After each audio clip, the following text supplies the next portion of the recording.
अध्यक्ष महाराज, मला पुरवणी मागण्यावरती बोलण्याची संधी दिली त्याबद्दल आपलं मनापासून आभार मानतो।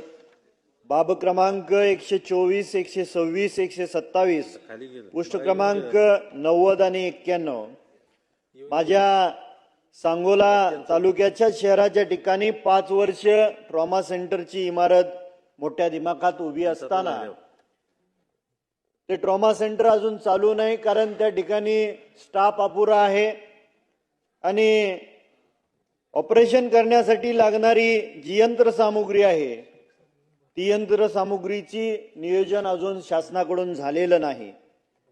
त्याचबरोबर ग्रामीण भागामध्ये विशेष करून महिलांमध्ये गर्भाशयाच्या पिशवीच्या तोंडाचा कॅन्सर, सर्व्हिक्स कॅन्सर आणि ब्रेस्ट कॅन्सरचं प्रमाण वाढत असताना त्या महिलांची स्क्रीनिंग टेस्टसाठी आणि ट्रीटमेंटसाठी विशेष करून किमोथेरपी आणि रेडिओथेरपीसाठी शासनाने निधी उपलब्ध करून देणं गरजेचं आहे। माझ्या मतदारसंघात पंढरपूर तालुक्यातील भाळवणी हे गाव आहे, त्या भाळवणी गावामध्ये मागच्या पंचवार्षिकमध्ये सन्माननीय विधान परिषदेचे माजी सदस्य जयंत पाटील साहेबांनी शासनाकडे ग्रामीण रुग्णालयाचा ठराव मंजूर करून घेतला, पण ती ग्रामीण रुग्णालयाची इमारत उभी करण्यासाठी अजून त्या ठिकाणी निधी उपलब्ध झालेला नाही आणि तिथलं प्राथमिक आरोग्य केंद्र पालखी मार्गावर असणारं गाव आहे बंडी शेगाव, या ठिकाणी स्थलांतरित करून त्याच्या इमारतीसाठी निधी उपलब्ध करून द्यावा। त्याचबरोबर या महाराष्ट्रातल्या आणि त्याचबरोबर माझ्या तालुक्यातल्या मतदारसंघातल्या बऱ्याचशा प्राथमिक आरोग्य केंद्राच्या इमारती जीर्ण झालेल्या आहेत आणि स्टाफ क्वार्टर्सच्या इमारती सुद्धा जीर्ण झालेल्या आहेत। त्याच्यासाठी शासनाने निधी उपलब्ध करून द्यावा ही आपल्या माध्यमातून मागणी करत आहोत। आज भारत हे डायबिटीजची कॅपिटल बनलेले आहे, राजधानी बनलेली आहे आणि ग्रामीण भागात सुद्धा मधुमेहाचे पेशंट वाढत असल्या कारणाने क्रोनिक किडनी डिसीजचा आजार सुद्धा वाढतोय आणि किडनी पेशंटसाठी लागणारं डायलिसिस मशीन हे शासनाच्या माध्यमातून प्रत्येक ग्रामीण रुग्णालयाला उपलब्ध करून द्यावं ही मागणी करतोय। महिलांमध्ये सर्व्हिक्सचा कॅन्सर आहे, म्हणजे गर्भाशयाच्या पिशवीच्या तोंडाचा कॅन्सर वाढतोय आणि तो कॅन्सरचं प्रमाण जर कमी करायचं असेल तर मुलींमध्ये वयोवर्ष 9 ते 16 वयोगटातील मुलींना HPV वॅक्सिन देणं गरजेचं आहे। ते शासनाच्या माध्यमातून ते वॅक्सिन देण्यासाठी शासनाने उपाययोजना कराव्या। मी मुख्यमंत्री साहेबांचं अभिनंदन करेन, कारण मुख्यमंत्री सहाय्यता निधीच्या माध्यमातून बऱ्याचशा गोरगरीब रुग्णांना मदत झालेली आहे, पण अभिनंदन करत असताना जो 500 कोटीचा निधी आहे त्यात भरीव वाढ करून तो 200 कोटीपर्यंत वाढ करावी ही आपल्या माध्यमातून मागणी करतोय।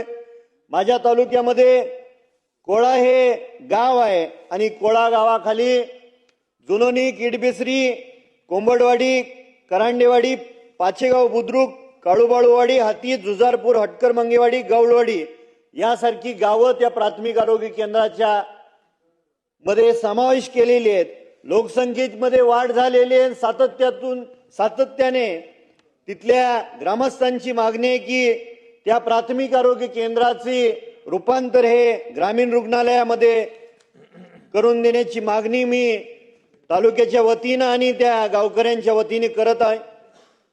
या राज्यामध्ये उपकेंद्रामध्ये काम करणारे समुदाय आरोग्य अधिकारी आणि उपकेंद्रामध्ये काम करणाऱ्या परिचारिका आहेत,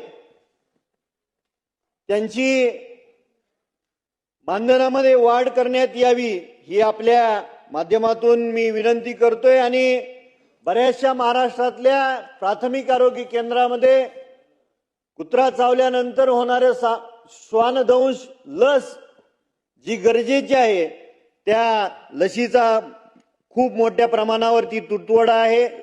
सर्पदंश झाल्यानंतर अँटी स्नेक वेनम या लशीचा सुद्धा तुटवडा आहे, त्याची पूर्तता शासनाने लवकरात लवकर करावी आपल्या माध्यमातून मागणी करतोय। बाब क्रमांक 91 पुष्ट क्रमांक 67 सोलापूर जिल्ह्यात 16 शिवभोजन केंद्र सुरू आहेत, पण मागच्या 4 महिन्यापासून त्यांचं अनुदान प्रलंबित आहे. ते अनुदान तात्काळ शासनाने द्यावे आणि त्याचबरोबर सांगोला तालुक्यात नव्याने शिवभोजन केंद्र सुरू करण्यासाठी शासनाने तात्काळ मंजुरी द्यावी.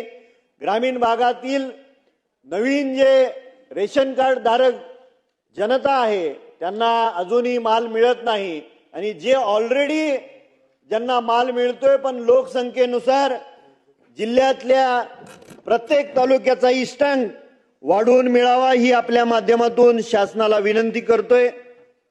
बाब क्रमांक 121 पुष्ट क्रमांक 86 सांगोला तालुक्यातील महात्मा गांधी ग्रामीण रोजगार हमी योजनेअंतर्गत मजुरांची जवळजवळ प्रलंबित अनुदान आहे 62,04,00,000 रुपये. हे लवकरात लवकर शासनाने अदा करावं आणि त्याचबरोबर या राज्यामध्ये जवळजवळ 2,000 ग्राम रोजगार सेवक अत्यल्प मानधनावर काम करतायत. शासनाने 3 ऑक्टोबर 2024 रोजी जो निर्णय घेतला आणि त्या मानधनामध्ये 8,000 रुपयाचं इन्क्रीमेंट केलं आणि 2,000 प्रवास भत्ता देण्याचं तरतूद केली, पण त्याची अंमलबजावणी अजून झाली नाही. ती लवकरात लवकर करण्यात यावी. आणि त्याचबरोबर महाराष्ट्रात 20,000च्या आसपास संगणक परिचालक आहेत आणि मागच्या 14 वर्षापासून ते ग्रामीण भागातल्या गोरगरीब जनतेची सेवा ऑनलाईन ऑफलाईनच्या माध्यमातून करतायत. त्यांचं मानधन त्या मानधनामध्ये वाढ करण्यात यावी आणि यावलकर समितीच्या शिफारसीनुसार सुधारित आकृतीबंधात ग्रामपंचायत संगणक परिचालकांना कर्मचाऱ्यांचा दर्जा देण्यात यावा ही आपल्या माध्यमातून मी विनंती करतो. मला आपण बोलण्याची संधी दिली त्याबद्दल मी आपला आभार मानून थांबतो.